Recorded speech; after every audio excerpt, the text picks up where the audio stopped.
பயனாளிகள் அனைவருக்கும் வணக்கம். கடந்த வீடியோவில் நிறைய பேர் கேட்டிருக்கீங்க. நம்ம இந்த உணவு பழக்க சாப்பிட்றத பற்றி நம்ம சொல்லியிருந்தோம். அதெல்லாம் சாப்பிட ஆரம்பிச்சிட்டிங்களா? இந்த மாதிரி செஞ்சீங்கன்னா நீங்கள் எந்த பயம் இல்லாமல் 100 வருஷம் வாழ்கிறதுக்கு நீங்கள் சாப்பிட்ற உணவு உங்களுக்கு உதவியாக இருக்கும். இந்த பதிவு எதை பற்றி பட வரும்னா, நிறைய பேரை கேட்டகள் நான் இப்போ வீட்டில் நீங்கள் சொன்ன மாதிரி செஞ்சுட்டேன், வெளியே போகிறேன், நான் இப்போ என்ன செய்யணும்னு தெரியல, ஏதோ கண்டதை சாப்பிட்ற மாதிரி போகுது, அவங்க கொடுக்குறதுல நான் சாப்பிட்ற மாதிரி போகுது, அதுக்கு ஏதாச்சும் வழி இருந்தால் சொல்லுங்க. இப்போ நான் வெளியே போகிறேன், நான் என்ன செய்கிறேன்னு சொல்கிறேன், அதுபடி நீங்கள் அது உங்களுக்கு பிடிச்சிருந்தா முயற்சி பண்ணுங்கள். நான் என்ன செய்கிறேன்னா, நான் இப்போ இங்கேருந்து ஃபார் எக்ஸாம்பிள் எடுக்கலாம், மதுரையிலேருந்து நான் சரகிரி மலைக்கு போவேன், சரிங்களா, ஹெர்பல் விஷயம் போகும்போது எனக்கு 2 மணி நேரம் டைம், காரில் போகிறதுக்கு எனக்கு 2 மணி நேரம் டைம், மெதுவாக ஸ்லோவாக நார்மலாக போவோம். அப்போ போகும்போது பக்கம் பார்த்துட்டு பராக் பார்த்துட்டு என்னென்ன செடி இருக்குது, என்னென்ன மூலிகை இருக்குது, மக்கள் எனக்கு என்னென்ன செஞ்சுட்ருக்காங்க, ஆடு மேய்ச்சிட்ருக்காங்களா, இல்லை சில ஏதாச்சும் கம்பெனி நடத்திருக்காங்களா, அப்படி இந்த ஏரியா என்ன இருக்குது அப்படின்லாம் பார்த்துட்டு நிதானமாக தண்ணி நல்ல தண்ணி, கிணத்து தண்ணி வாங்கி கிணத்து தண்ணியை குடிச்சிட்டு, அந்த போர் தண்ணி அடித்து குடிச்சிட்டு, பாட்டில் தண்ணி குடிக்கக்கூடாது, எனக்குள்ளே போர் இருக்கும், பக்கத்தில் மோட்டர் ஓடி கிணறு இருக்கும், அதில் போய் தண்ணியை குடிச்சிட்டு அப்படியே போயிட்டுருப்போம். அந்த மாதிரி போகும் பார்த்தீங்கன்னா சில டைம் பசிக்கும், ஒரு சமயத்து பசி ஆயிரும். அன்டைம் கிளம்பி போனோம், 11 மணிக்கு கிளம்புறோம் வச்சுங்களேன், 1 மணி 1:30 சாப்பிடணும், 2 மணிக்கு சாப்பிடணும், நம்ம அதுக்கு போய் அந்த டைமுக்கு இங்கேயும் சேர மாட்டோம், அங்கேயும் இடையில நின்றுருப்போம், எங்கேயும் சேர முடியாது. அப்போ ஒரு கடையில் போய் சாப்பிட்ற சூழ்நிலை ஏற்படும். அப்போ கடைக்கு என்னாகும், அவங்க என்ன செய்கிறாங்க, எது செய்கிறாங்க நமக்கு எதுவும் தெரியாது. இந்த சமைக்க இன்றைக்கி சமைச்சதா, நேற்று சமைச்சதா, அல்லது இந்த சாம்பார் பழைய சாம்பார் புது சாம்பார் எதுவுமே தெரியாது நமக்கு. ஏன்னா கொடுக்க சாப்பிட்டு தான் உட்காந்துட்டோம்னா. இதுக்கு சின்ன சின்ன மாற்று வழிகள் நாம் பயன்படுத்துகிறோம், அதை நம்ம சொல்கிறோம். இப்போ நீங்கள் அதை கேட்டு பயன்பெறுங்க. பார்த்தீங்கன்னா நான் என்ன செஞ்சேன்னா, போனாலும் வெளியே போனேன், அப்போ என்ன செஞ்சேன்னா, நல்லா பசி ஆயிடுச்சு. அப்படியே ஒரு கடைக்கு போனேன், ஒரு தேங்காய் கேட்டேன் அவங்ககிட்ட.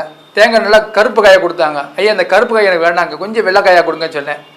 அப்போ வெள்ளைக்காய் உடச்சதாக இருக்கேன்னு சொன்னாங்க. அப்போ ஒரு 1/2 மூடி வாங்கி பார்த்தேன், கொஞ்சம் ஒரு கிள்ளி சாப்பிட்டு பார்த்தேன், நல்லா பால் சத்து நல்லா இருந்துச்சு அந்த தேங்காயில். அது அப்படியே பூராமே பொடி சில்லாக கீரி கொடுங்கன்னு சொன்னாங்க. அவங்களே கீரி அந்த சிரட்டில் கப்பில் கொடுத்த பெரிய சிரட்டை கொடுத்தாங்க.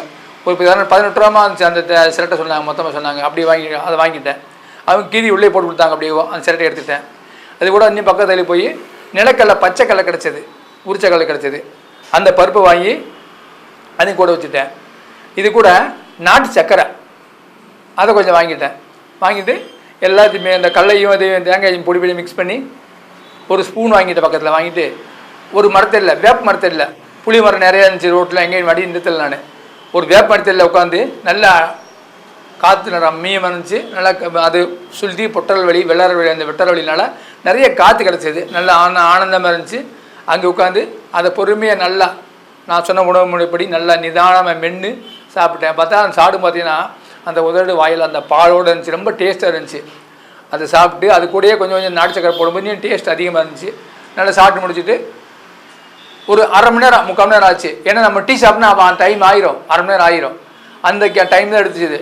நல்லா சாப்பிட்டு முடிச்சுட்டு அதுக்கப்புறம் அப்படி திரும்பி போயிட்டே இருக்கும்போது ஒரு இடத்து தண்ணி, அப்போ தண்ணி குடிக்க, சாப்பிடும்போது தண்ணி குடிக்க மாட்டோம். நம்ம எப்பயுமே சாப்பிடும்போதும் குடிக்க மாட்டோம், சாப்பாடுக்கு முன்னாடி குடிக்க மாட்டோம். ஏன்னா சாப்பிடும்போது தண்ணி குடித்தோம்னா அந்த HCLன்னு சொல்லக்கூடிய திரவமானது உடஞ்சிரும், அதோட நீர்த்தன்மை மாறி நீர்த்தன்மை அதிகமாகிடும். அதனால் நமக்கு ஜீரணம் முழுமையாக நடைபெறாது. அதனால் தண்ணி சாப்பிடும்போது குடிக்கக்கூடாது, சாப்பிட்டு முடிச்சு தண்ணி குடிக்கக்கூடாது.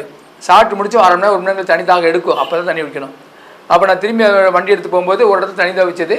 அப்போ பக்கத்தில் போர் இருந்துச்சு, அந்த போர் தண்ணி அடித்து கொடுத்து ஓரளவுக்கு, அதாவது இப்படியும் ரொம்ப டேஸ்ட்டாக இல்லாமல் உப்பு இல்லாமல் ஒரு மாதிரி சப்புன்னு டேஸ்ட் இருந்தது, பரவாயில்ல, அதுதான் குடிச்சவும் நல்லா இருந்துச்சு.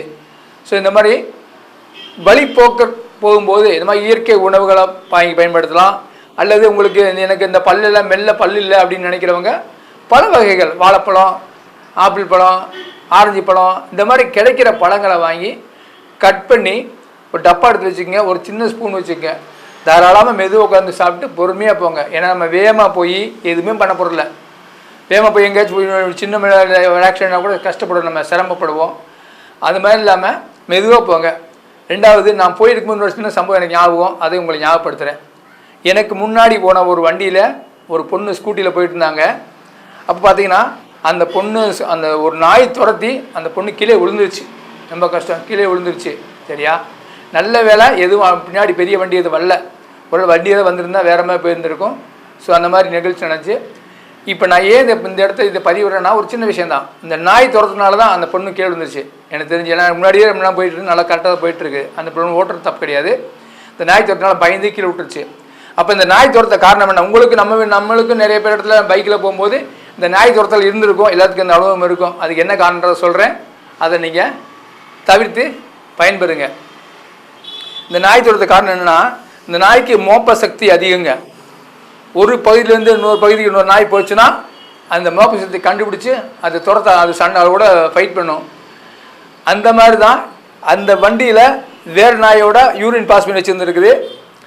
அது அந்த பார்டர் தாண்டி போகும்போது இந்த நாயோட அந்த ஸ்மெல் தெரிஞ்சு யாராரோ உள்ள வர மாதிரி ஃபீல் ஆகி அது துரத்துது, அந்த வண்டி துரத்துது. அந்த யூரினுக்கு அவ்வளோ பவர் இருக்குது, அந்த நாய்க்கு அவ்வளோ பவர். அந்த யூரின் மோப்ப முடிச்சு கரெக்டாக துரத்துது. அப்போ இதை தவிர்க்கணும்னு நினச்சின்னா ஒரு மாதம் ஒரு டைமு அல்லது இந்த மாதிரி நடக்கும், ஒரு டைம் நடந்துச்சுனாலே நம்ம அந்த வண்டியை சுத்தம் நல்லா கழுவி சோப்பு கழுவிட்டோம்னா அந்த ஸ்மெல் நல்லா குறைஞ்சிரும். அதுக்கப்புறம் நாய் துரத்தாது நம்மளை அப்போ நாய் துரத்துறத இப்படி நம்ம தவிர்த்துக்கலாம். ஒரு மாதம் வரைக்கும் வண்டி நல்லா கழுவிட்டோம்னா அந்த வாசம் போயிட்டு கிளியர் ஆயிரும், நம்ம நாய் துரத்தாது. அது நாய் துரத்தை பற்றி கவலைப்படாதீங்க. நாய் துரத்தா இதான் நாய் துரத்த காரணம்.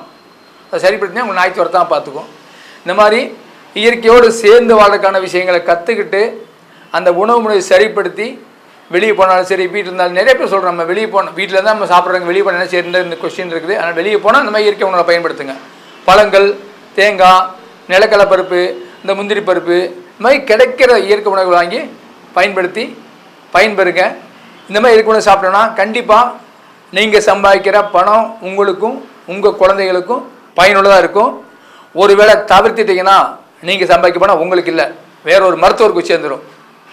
இதனால் திண்ணமாக ஞாபகத்தை வச்சுட்டு நாமெல்லாம் ஒரு குடும்பமாக ஆரோக்கியமாக வாழ்றதுக்கான விஷயங்களை செய்யலாம்.